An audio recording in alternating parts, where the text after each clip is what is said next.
Եկեք տեսնենք, թե ինչ է ասվում Երեմիա 11:4-ում. Բայց դու մի աղոթիր այս ժողովրդի համար եւ նրանց համար աղաղակ ու աղաչանք մի բարձրացնիր, որովհետեւ ես չեմ լսելու նրանց դեպի ինձ կանչած ժամանակը նրանց չարիքի համար։ Երբ մարդը թողնում է, որ չարը իշխի իր կյանքը, նա հեռանում եւ լքում է Տիրոջը։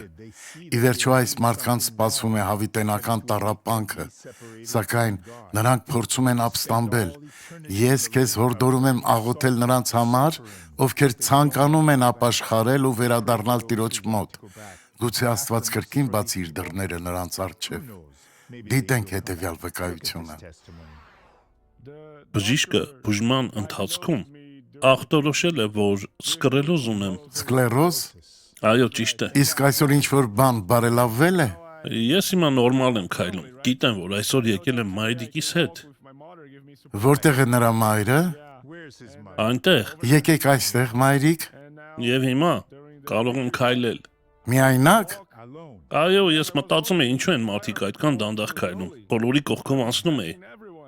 Հիմա փորձեք նորմալ քայլել դեպի այս կողմ։ Մայրիկ, նա այսպես էր քայլում նախկինում։